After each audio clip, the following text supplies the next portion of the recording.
Okay. Let me share my screen with everybody. Okay.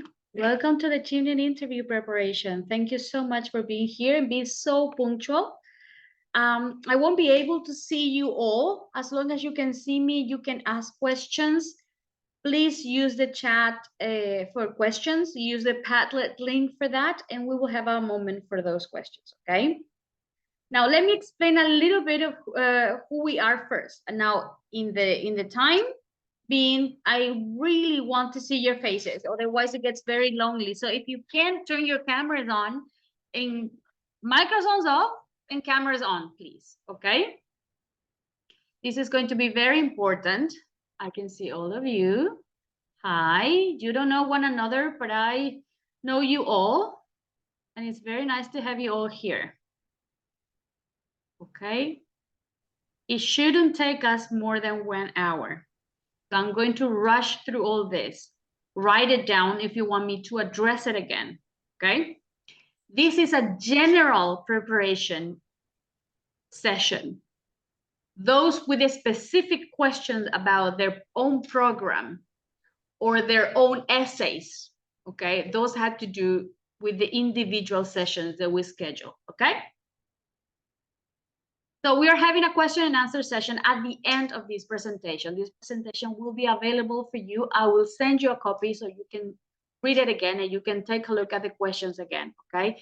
And I will upload this video in YouTube for further reference, okay? Let me tell a little bit of who I am. If you know me or if you know me but you don't really know me, it's good for you to know what my background is so that you understand what I've been doing and why I have this possibility of helping you, okay? I have a degree in English language teaching, which is Licenciatura en Lengua Inglesa by the National University. The entire career is in English. It's the only career in English in the National University. I have worked in all these places, Centro Paraguayo Japonés, Anglo-English for over 5 years, and N School for 10 years, where I was a teacher for the International Baccalaureate for Literature and English B. And I am also a British Council, I was a British Council scholar for the cohort of 2004-2005. And you're asking, what's that? We don't have that anymore. We don't have that anymore for Paraguay. We still have for the other countries around. But there were 2 more programs, GAP and foreign language assistance, that were specifically for teachers. And it doesn't exist anymore, not for our country.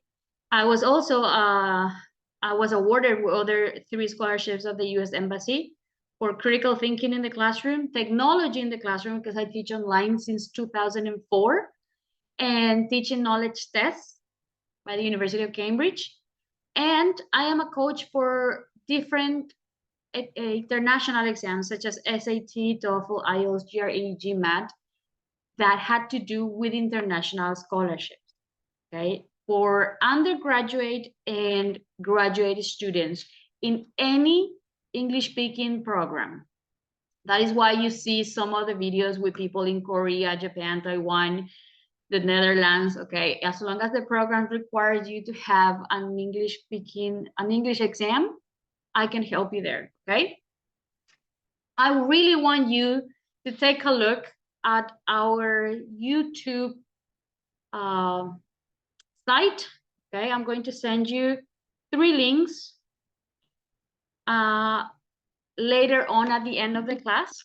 And I really appreciate if you can follow us so you can have also the recordings of all the webinars that are there and the experiences of people that have applied to scholarships, because we're not only applying to 1 scholarship, we usually apply to 2 or 3, and we need to know what did the other do, okay, to get there.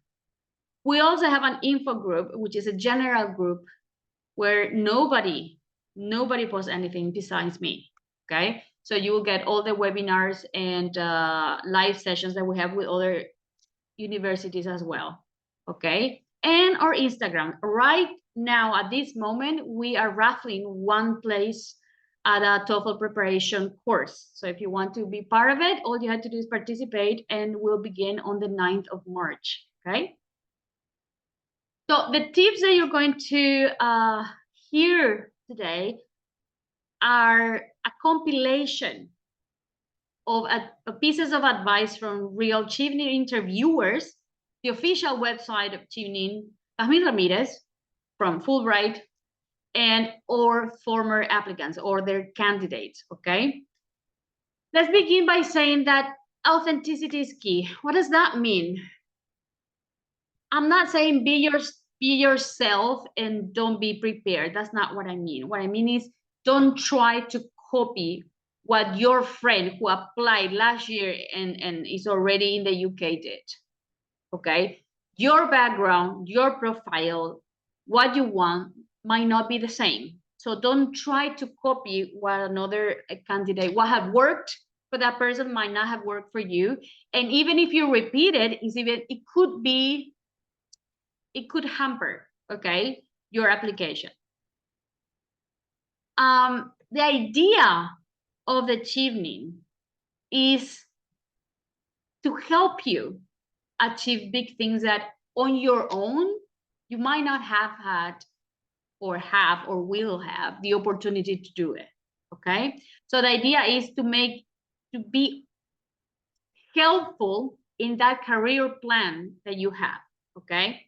It's not a personal thing. It's not to help you only. It's to help the people that are behind you in that career plan and how big the impact will be. Set achievable goals. A lot of people have big expectations, and that is good. You have great objectives, and that is good. As long as that comes with a plan. If it's not a plan, if you don't have a way to do it, it's just a wishful thought, okay? If you say, okay, I want to become president of the country, say, how are you doing it? Are you already part of a political party? Okay, have you worked with other candidates before?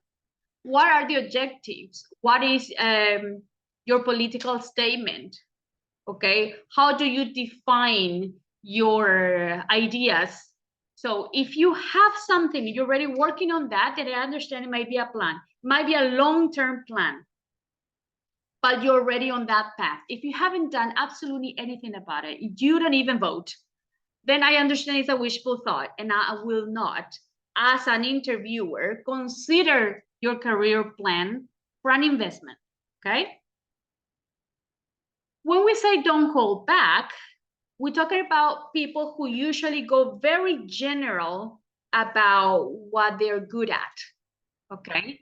Try to give specific examples of what you're good at, and don't try to say things briefly. Explain in detail, okay? As I said, if you want to run for president and that's your long-term goal, what are you doing? What have you been doing? What's your background? How do you work with other candidates? Explain in what that political campaign in 2014, explain it in detail, okay? Don't say, I participated in other campaigns before. That's not enough, okay? Use the task STAR approach, okay? There is situation, task, action, and result. What do we mean by that? What is the situation, what you did, okay? How that was achieved, what was the outcome, okay? It has to have a development. It's not just this happened. This was the plan, this is how I did it, this is the process, and this is the result, okay? Organize it. Now, this is a big thing, and before we move on, I would like to discuss it with you. There are other scholarships, independent scholarships from the universities themselves that do not require that you return to Paraguay. Erasmus Mundus is something you might consider, or let's say grants and awards from the university itself. Do not apply to a scholarship or for international funding thinking that you could break a contract, okay? I don't recommend. You sign a contract, okay? If you break that contract, that there are consequences, okay? Prepare your interview, do not improvise. When we say prepare your interview, we mean go ahead.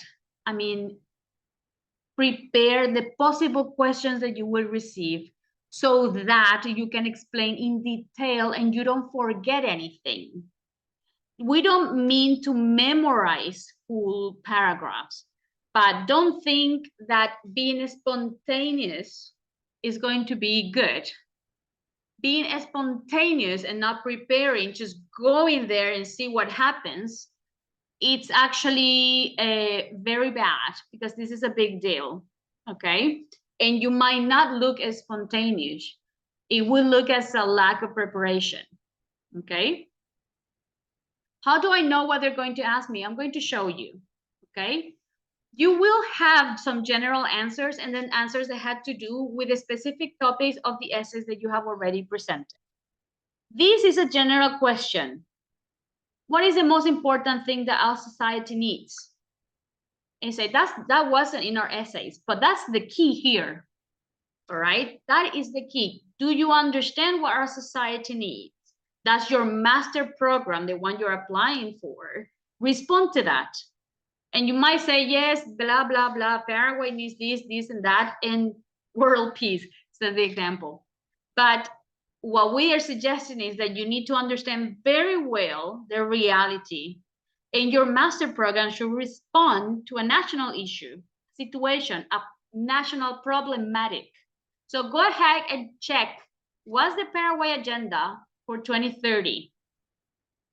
What are the objectives for sustainable development? And what are any other indicators or agendas that might affect your field? Okay, if you don't know what I'm talking about when I say 2030 Paraguay agenda or the sustainable development, you need to Google that. And you need to see, I said, but I didn't put that in my essay. That's okay. You didn't, but you might add that in your interview. You need to know what's the plan for the country, because your program had to be aligned with that. Okay, otherwise, why would this scholarship be awarded to something that doesn't follow those indicators, even though it's international funding? These are some of the general interview questions. You don't need to copy them. You can take a screenshot if you want, but I'm going to give you the copy of this presentation anyway. We might ask you to talk about yourself. Why should we give you the scholarship? How will it help you? And for that matter, you need to speak with confidence. It's very different to say, I dream that one day I will, or I hope that I get this. No, I'm determined, okay? I'm confident, I'm committed, okay? Talk about academics, talk about professionally, and talk about personally. But it's not asking you about your personal things only. It's academic and professional and how it affects the country. That's the main idea in everything. Why Chevening and not another scholarship? You can be honest, okay? But don't go with a cliche of because of the prestige, because of this, and because of that. Say, because it applies. It goes with the, I think I fulfill the requirements. I read the mission and vision. Chevening will allow me and provide me with the funding that I need to do this master program in this university, okay? But I speak with data, okay? Not just flatter the interviewer or flatter or speak well of Britain, okay? Letting people in. There are some other questions that appeared before that said, talk about British values. I want you to Google them. What are British values? What do they mean to you? Which of these British values you wish you can learn? Okay. Think about it. Write it down. What's your greatest achievement? Do not be arrogant. Do not be too humble. Okay. If you say, ooh, okay, That's a very good question. You use these phrases to begin. Remember, it's not an interrogation. You're not being questioned by the police. It's an interview, okay? It has to be a conversation. What's your greatest achievement? Oh, right. Okay. I was hoping that you asked me that question because I really wanted to talk about it. My greatest achievement, I consider, is blah, blah, blah. Okay. But try to say something big or small that you really feel is important. Okay. Don't say, oh, graduating from university, because everybody else who's there graduated from university. Okay. It might be big for you, but it's not outstanding within the people, the group of people that are there. Where do you see yourself in 5 years? These are things that had to do with your career plan. Okay, what's your ultimate goal or dream? Same thing. It might be, one second. If the interviewer asks you what would be the hardest part of living abroad, we had this situation before, or it was movilidad estudiantil, becal, and the person said, well, I think it's going to be I'm going to miss my family a lot. And even though it sounds very sweet, the person was eliminated, obviously. Okay. And the problem is not that it was a bad answer. What they're really assessing if you're ready to live abroad, away from the language you know, the culture you know, the family that always helped you. Okay. And that is what they're really assessing. So if you're a little bit green for that, they're not really measuring how much you love your family. About the topic of studying in the UK, they might ask about the specific program, why the UK, not another country, and very important, how does the course, I mean, the program that you have chosen, align with your future career plans? Meaning, I studied English language teaching. I work as a academic consultant, okay? And I am applying to a master's degree in neuropsychology. That doesn't align with my profession, with my degree, and what I'm planning to do as a future career. Let's say I do want to work with learning difficulties and things like that, but nothing that I've done before shows that. So it's very hard. You have to, even though you want, let's say you want to change a little bit, okay, and you want to do data science or data analytics, and you are from, let's say, finance or architecture, and you still want to do that, you need to support it with evidence. Why would that program be good, and how does it align with your future career plans? As long as you support that with evidence, then it's going to be good. This is a very important question. What do you plan to do apart from studies in the UK? We know, everybody knows, the interviewer knows that you go there to study, to do a master, but you're not going to be studying 24 hours, 24/7, okay? So what else can you do there, or what else are you planning to do there? That could be within the university or within the country. I say I would like to travel, and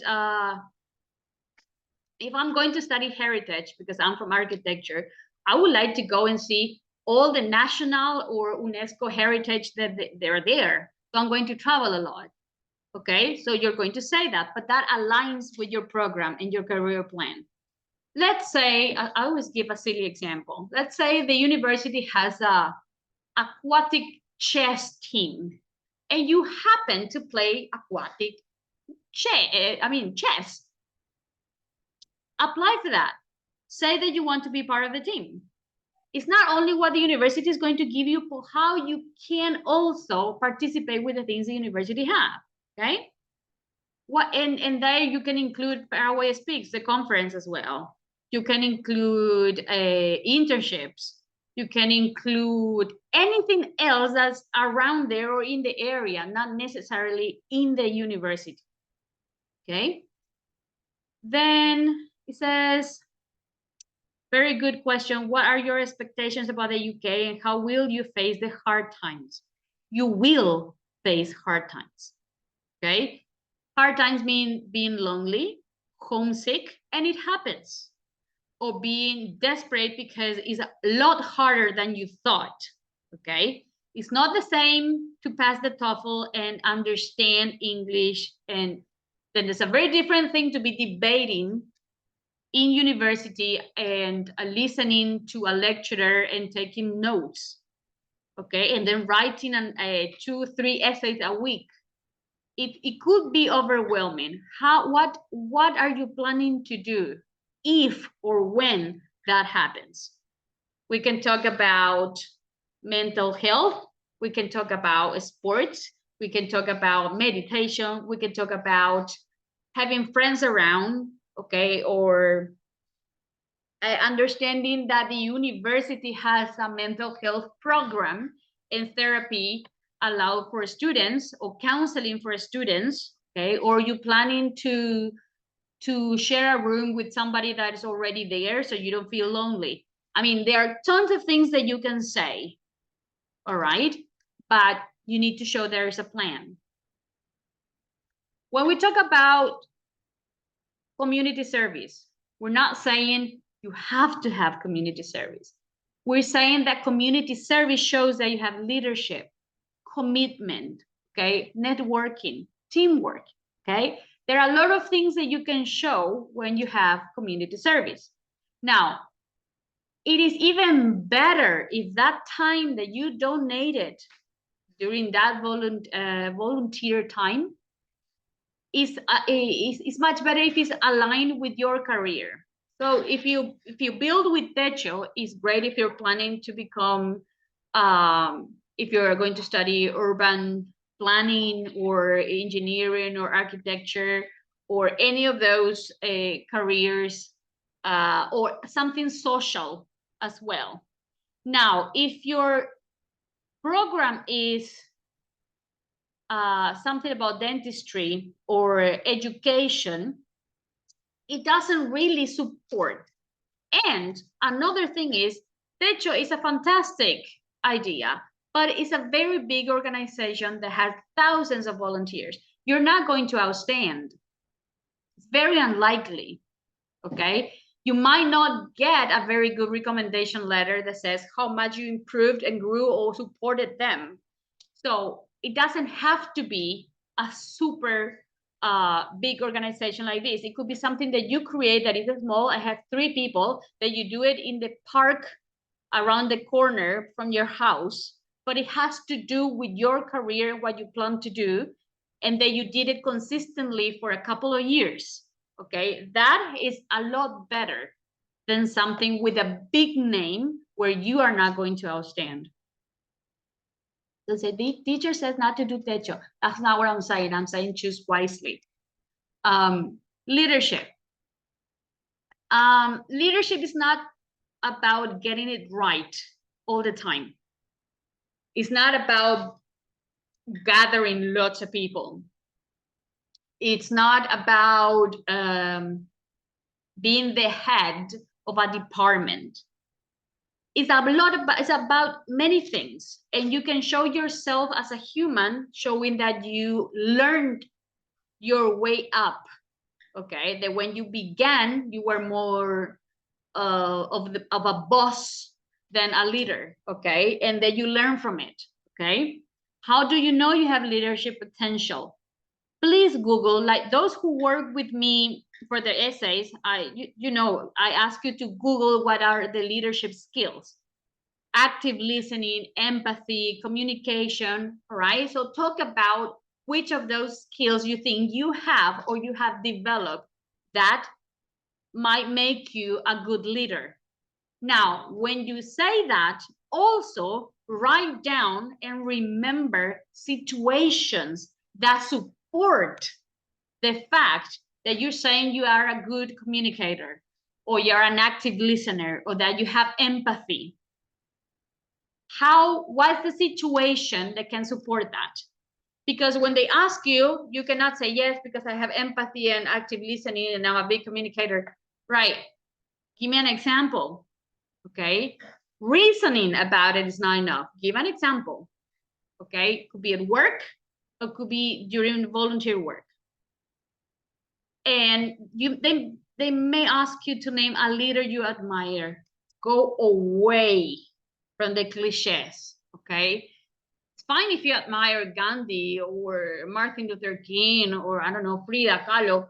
Fine. But bring something that is closer to you in your area of expertise, or gender, for example. If you're a woman and you're talking about gender inequality, or you're talking about women's rights movement, okay, be consistent with what you're saying and explain why you admire the person. I mean, if you don't know who you admire, if you want to say your grandpa, go ahead. That's fine. Support it. Why? What were the skills and the ideas, the emotions that are related to that? What did you learn? Why? Tell me a story. Okay. And benefit from being in the UK is fine. Networking. Networking had to do not only with getting to know people and making contacts, but also finding contributions. Let's say that when you come back, those contacts that you have from the university, or let's say your supervisor in the time of thesis, once let's say in Manchester University already, you and that person have a plan, okay? And you can bring it here to your alma mater. I mean, your alma mater could be National University, UCA, Universidad Comunera, whatever, and you open a diplomado or a master's degree curriculum, okay? What's the contribution that your networking is going to produce? Always talk about strategic alliances. That's something that's looking further on, okay? It's not just getting to know lots of people from different countries or colleagues that may or may not give you something, some idea later in the future. No. Talk about future alliances already, okay? And not only to people, but with companies, organizations, okay?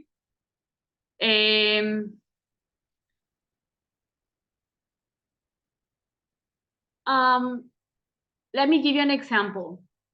There's a small group of people that donate their time to help children in impoverished communities with their reading and their math, that they cannot afford any private tutoring or anything, right?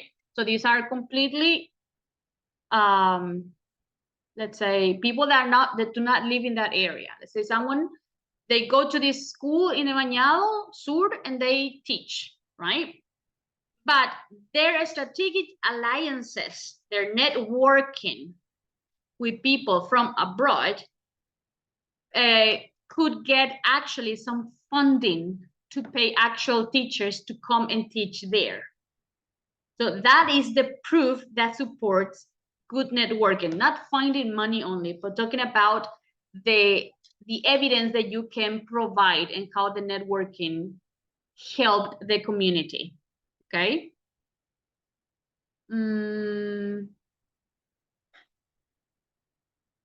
How will the Chevening network help you in what you want to pursue?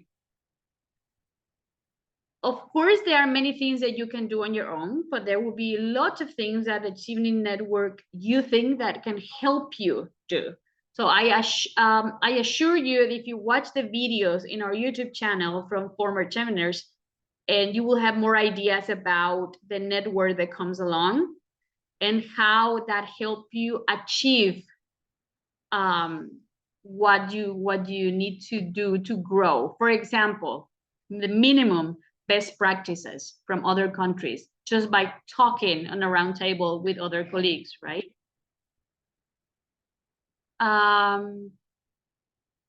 That's what I'm saying. Give solid examples how you benefit the communities.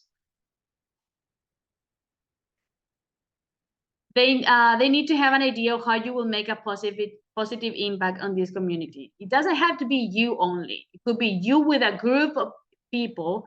It could be interdisciplinary, all right? But let's not have the idea that you have to come and save a community, all right? It has to be an idea that can be grown. It could be short, mid, or long term, okay? Be humble. Nobody likes an arrogant candidate that thinks they can do this on his own. And you will not save the world or your country from poverty, okay, in 2 years.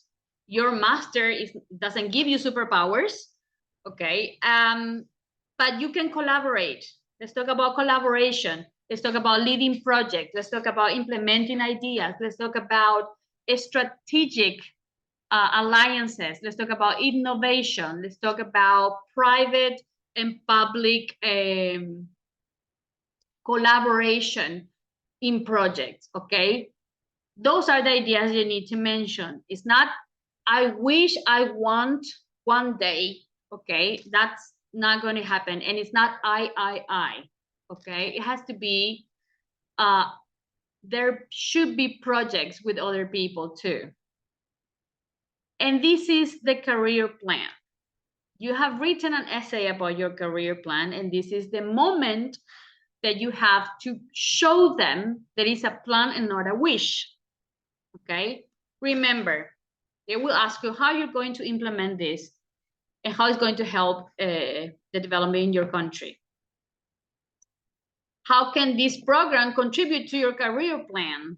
I mean, you have to show that your background, your job, and your future is aligned with the master program that you are pursuing at the moment. What are you going to do when you return home? If they see you, if we're talking about 10 years from now, it says, where are we likely to find you? Doing what? And how you're going to do that. Whatever you say, short, mid, and long term, you have to say how you're going to do that. Okay? If you say, I'm going to help with the Paraguay Speaks conference, great. How? Communication, organization, visiting universities, getting other professors to talk about this and this topic. I'm already emailing a few professors in case they want to participate, whether I go there or not. Okay, so show how you plan to do that. There's a SMART formula, means when you talk about your career plan, be specific, has to be measurable. Let's talk about time. 1 year, 2 years, 5 years, 10. Is it achievable? What does it depend on? Is it realistic? Eradicating poverty might not be realistic, okay? Measurable, very difficult. But let's say that you develop a program to work with red de asentamientos. It's more specific. It's measurable if you say that you need to be able to help 100 families within 2 years. That's measurable. Realistic, you expect to reach 60% of that. Your goal is obviously 100% all the time, but let's say, being realistic, 60% is a success, all right? Getting 100 out of 100 is not realistic either, even though it's measurable, okay? You will have other Chevening alumni asking you questions. And the most common question is, what if your plan doesn't go through? What if the university number 1 and number 2 that you wanted cannot do not accept you, and you only have option 3? What are you going to say? Remember that your body language has to accompany what you're saying. If you say, well, I'm going to go anyway, that's not the answer that we want. You say, the 3 options were very good. They're 3 programs that I was looking forward to. So any of the options will be fine. Okay, I'm open to other possibilities. That when you say I'm open to other possibilities, your body language had to accompany what you're saying. Okay. This is very important. Be aware of the policies of the collaboration between the UK and Paraguay at the moment. As I said, Paraguayan Agenda 2030, objectives of sustainable development, and any other policies that have to do. Talk also about, you have to remember what are the policies of the UK, all right? Very environmental friendly. Okay, there are projects for that. They support LGBTQ movements. Okay, so when you choose and talk, you have to be very aware of that. And there are also many other projects. You have to click on the embassy's website and see how we are collaborating Paraguay in the UK, and be ready for that question. Okay, so what we really need to show in the interview is support everything you said in your essay, be ready for other type of questions, but essentially is giving examples of your leadership skills, how you're good at building relationships. Don't ever say, I prefer working alone. That's not the essence of Chevening, right? Have a very, very strong career plan. That's the investment, okay? The career plan. And show enthusiasm about living in the UK, right? So I'm going to talk about some tips and tricks now about body language. Why?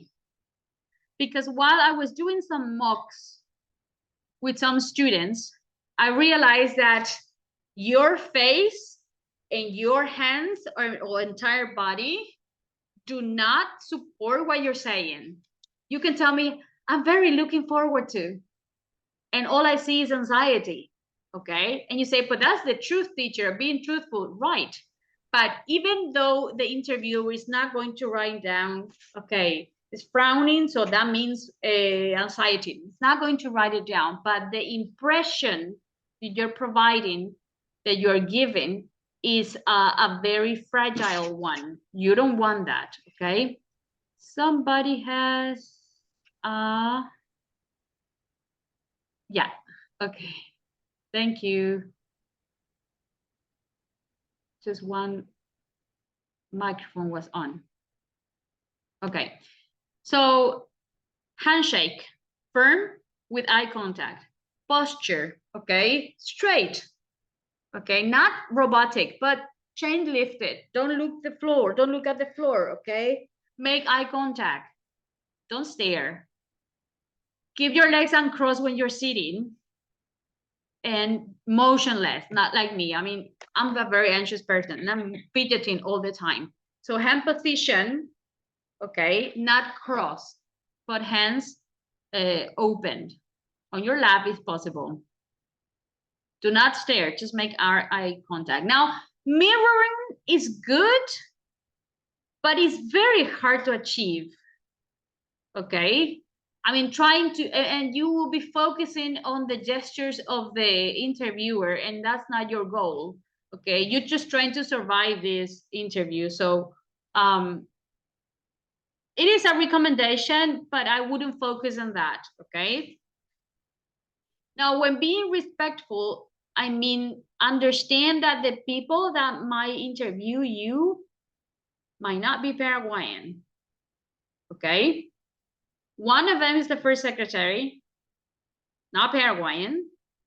It's alumni from Longborough and LSE. And the other one is Gabriela Ferro. So, which is, let's say a couple of Paraguayans, former Cheveners and British citizens, right? Oh, diplomatic, the diplomatic body. But understand what is culturally accepted also, okay, even though we are in Paraguay. So show respect, be there on time, and be confident. Take a deep breath if you are as anxious as me. And when you are answering, look at the person. When the person is asking you, don't scan the room because you're nervous, okay? Don't do this with your hands. I mean, waiting for the other person to finish the question so that you answer. It's a conversation, it's not an interrogation. So I would prepare, if I were you, I would prepare a list of transition words. If they ask me, who is someone you admired? That's a very interesting question. I haven't thought of that. Well, if I had to say that I am somebody, I would go with, I wouldn't say anyone famous, but I would go with my grandmother. Let me tell you why. Okay? Spontaneous, but with transitions that will give you time to think. Okay? And it has to sound more natural. Okay? You're not going to memorize that entire paragraph. Now, there's also body language to avoid during an interview. You might want to take a look at this if you think you do this. That's why when we say body language to avoid, ask yourself those questions, record yourself, do it in front of the mirror if you want, or have somebody ask you those questions and record it yourself, video record yourself with your phone to see if you actually do that, because most of the time we're not aware. Okay, this is body language 101, blocking. Do not use your arms or legs to block because you look very defensive. Okay, the person interviewing you is not going to write down, okay, crossing legs and crossing arms looks defensive. That person is not going to write that, but is going to get the feeling, okay, this person was super nervous. This was a very awkward interview. That's all this person is going to get. Okay, you don't want that. You want them to remember you as at least friendly. Okay, touching your face, or in my case, for example, my hair all the time when I don't know what to do with my hands. Okay, so practice doing something else with that. Okay, if you some people like to have what they call in psychology a cane, un bastón, and they have either a clip or a pen in their hand. Okay, and that's why they are using to focus their anxiety there. Do not touch your face. Okay, it also not only because it's weird, but also because you'll be distracting the interviewer from the real answer. Okay, I know I went through this very fast, and what I thought it was going to take me more than an hour, precise 45 minutes. Now I'm going to take a look at your questions in the chat. I have 2 questions in the chat, and then in the Padlet, I'm going to go over them. Okay. Patricia's iPhone. I suspect this is Igor, right? And then Leah.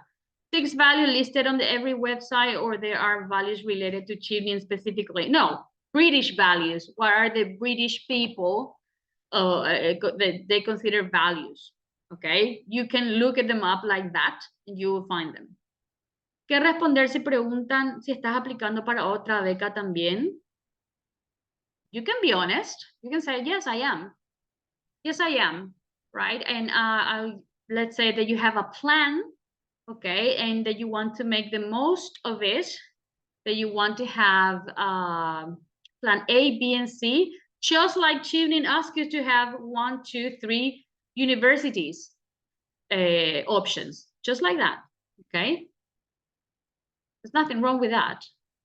Now, I'm going to take a look. Let me go to the Padlet. And here it says, como los ensayos tenían límite de palabras, es recomendable explayarse e hilar tu historia con algo más que no mencionaste.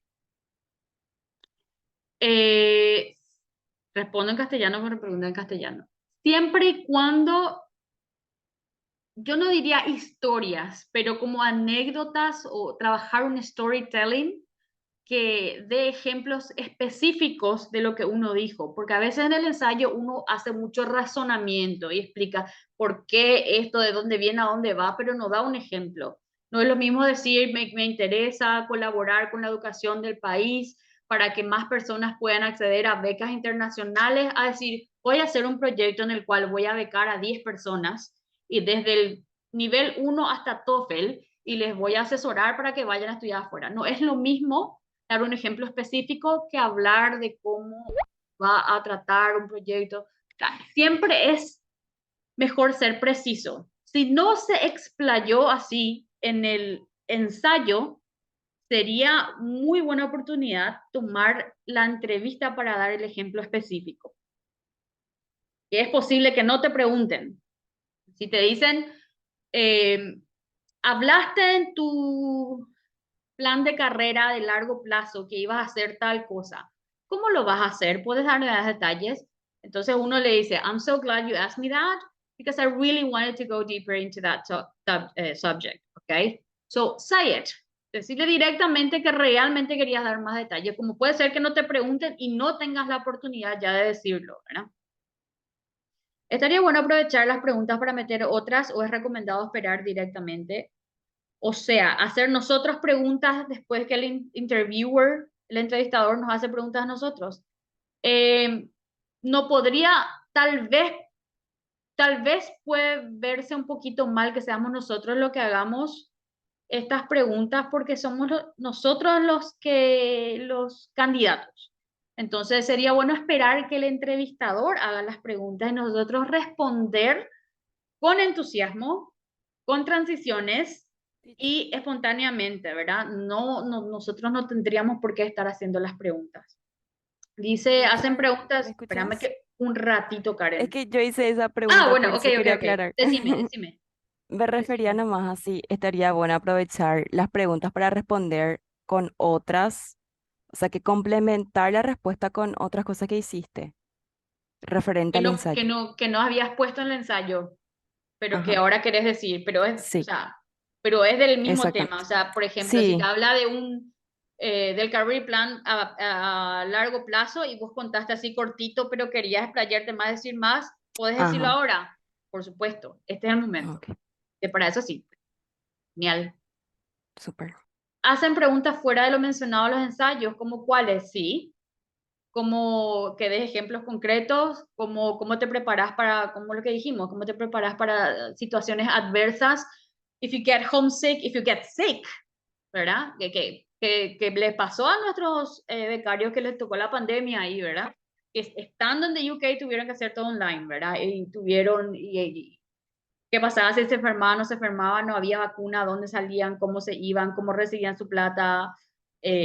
Pasaron muchas cosas, ¿verdad? Hay de todos los niveles, esos fueron extremos, pero uno también puede decir, bueno, yo trato de mantener el cuerpo y alma balanceado, hago ejercicio, medito, hago yoga, salgo a caminar, a correr, escucho música. O sea, expliquen que ustedes tienen un plan en el cual son una persona integral, no un estudiante nomás. La persona integral tiene una familia a la que extraña, tiene una pareja a la que quiere ver, tiene amigos a los que también quiere hablar, o sea, no es que solamente se va a estudiar y eso es lo único que hace, es completamente irreal. Y si eso es lo que vamos a decir, entonces es directamente un red flag para el entrevistador que dice, no va a sobrevivir, o sea, es un problema porque no tiene cómo enfrentar las situaciones adversas. Si algo se descompone, le cuesta mucho en la universidad y era lo único que se dedicaba, ¿verdad? No tiene amigos, no hay una familia, no le ve a nadie, no sale a hacer deportes, no cree en la terapia o no hace yoga, no medita, no pasea, no viaja, no tiene cómo enfrentar esas situaciones adversas y eso es un red flag terrible. Entonces es importante responder que hay un plan para eso, ¿verdad? Eh, Como yo les digo siempre, es muy difícil salir de cualquier país en desarrollo. De Paraguay es muy difícil salir con una beca completa.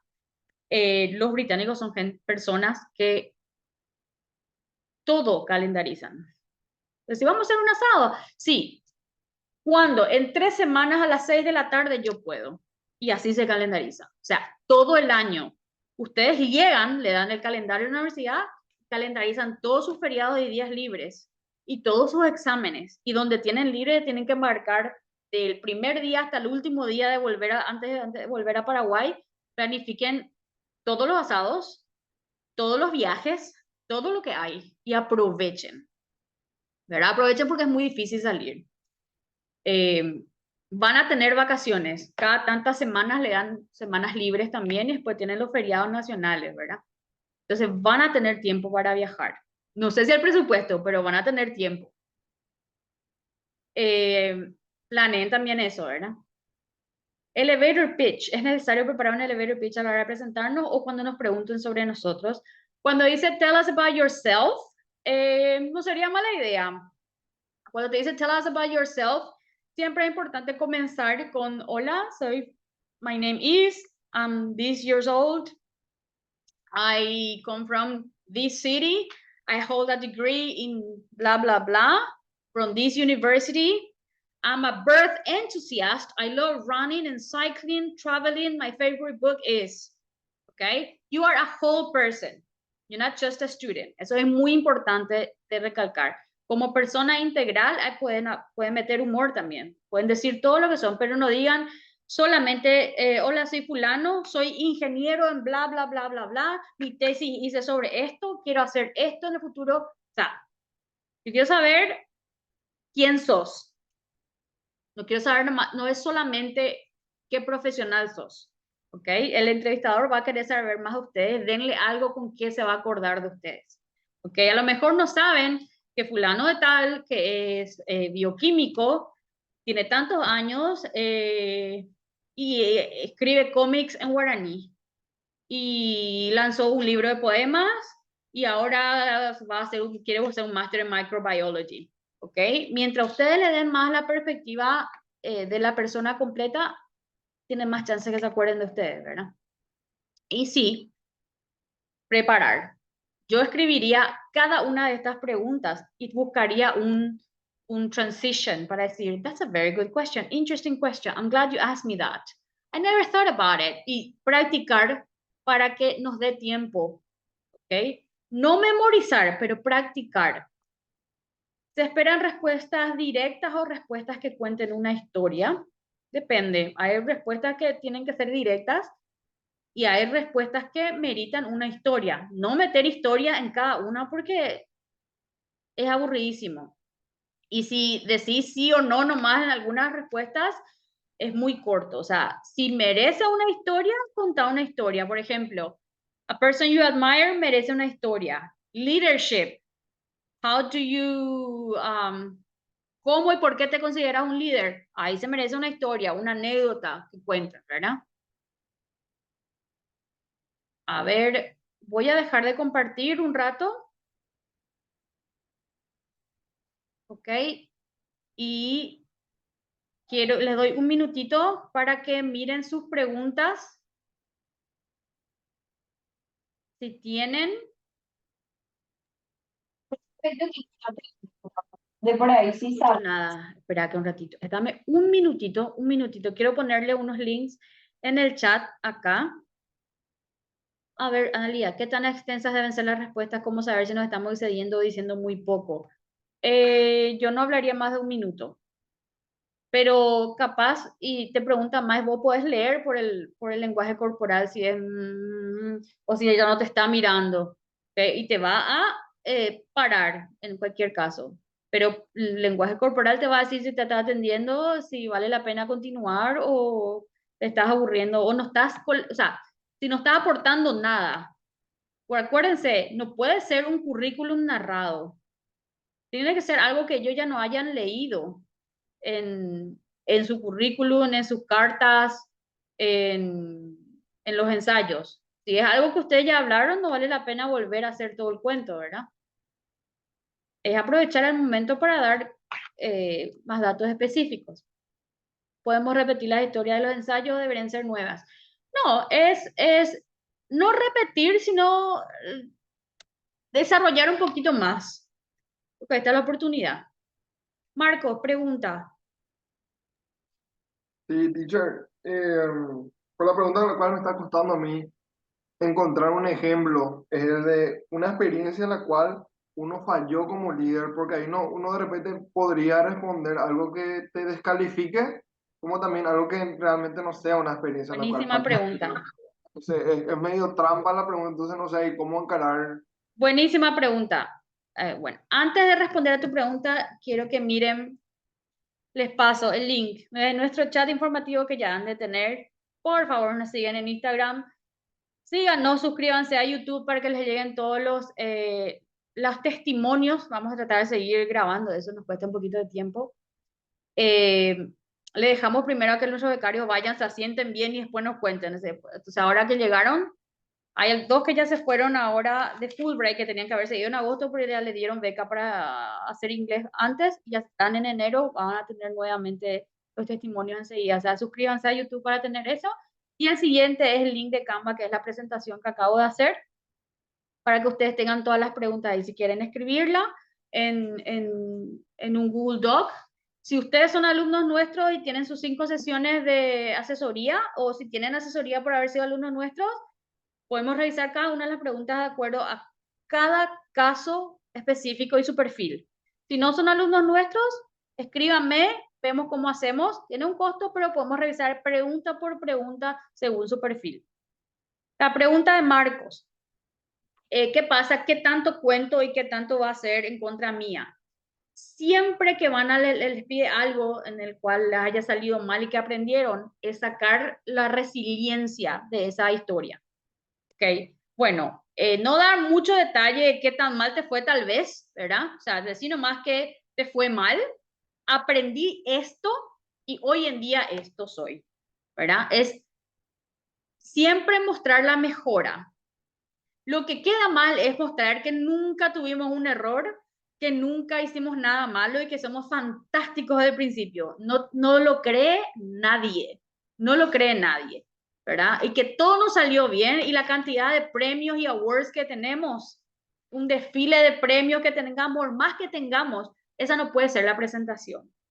La presentación tiene que ser una persona que está entusiasmada con seguir aprendiendo, que tiene un proyecto y un career plan, y que necesita de Chevening para poder volver al país a implementarlo. Ese es el perfil, ¿verdad?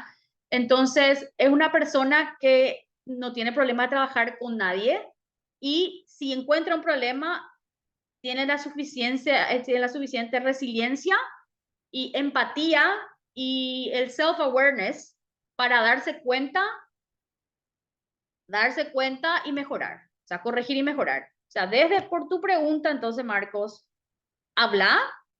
Si no querés dar detalles innecesarios que te hacen sentir mal, no lo digas, decir nomás lo que aprendiste. Si hubo una situación en la cual, de la cual no me siento muy orgulloso, que no fui el mejor líder, pero con eso aprendí a active listening y mejorar ahí cuáles son los skills a los que llegaste, ¿verdad? ¿Cómo mejoraste?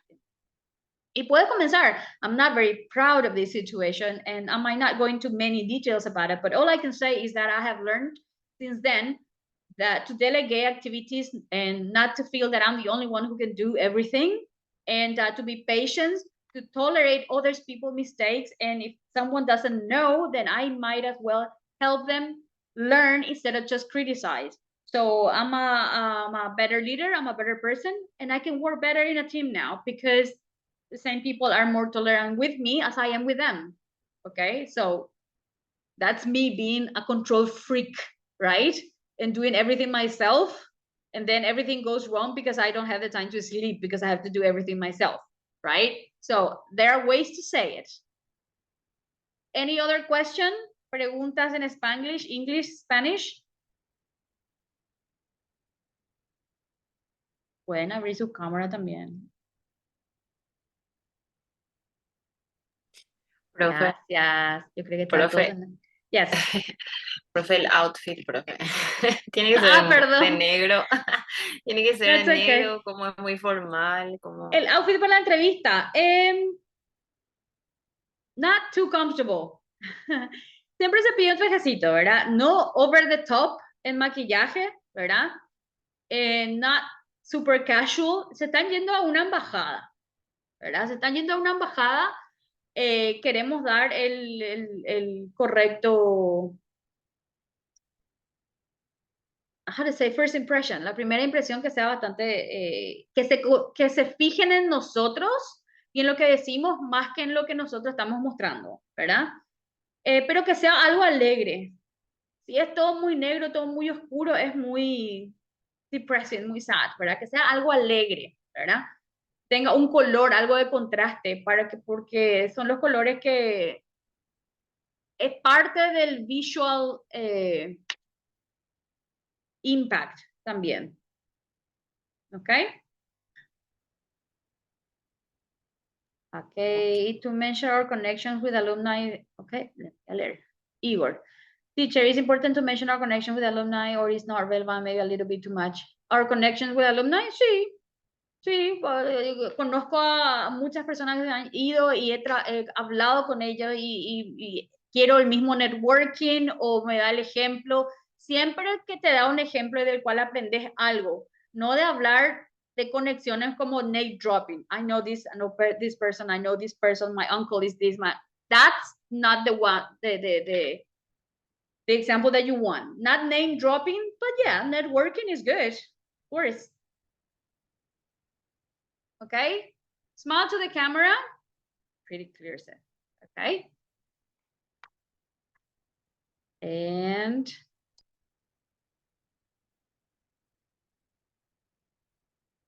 all right. Ah, that's a very good, you're so photogenic, no, Cindy, right? All righty, if you have further questions, you can text me. Schedule your interview with me. If you have been a student with us and you have finished a course with us, then you have 5 sessions. If you have already used some of your sessions and you need more, we schedule the ones that you have, and then it has an extra fee. For a fee, you can add more, all right? But it's a schedule and get organized, because don't wait for a couple of days before your interview, because not as available as it may look, okay?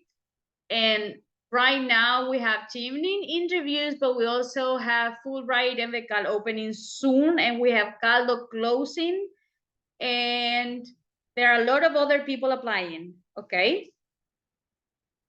Thank you very much for being here. Follow us, please, YouTube, Instagram, and we have a raffle of a course on TOEFL. So if you have anybody who might be interested, please tag them in the post. Thank you very much. I'll see you around. Thank you, teacher. Bye-bye. Bye-bye. Bye.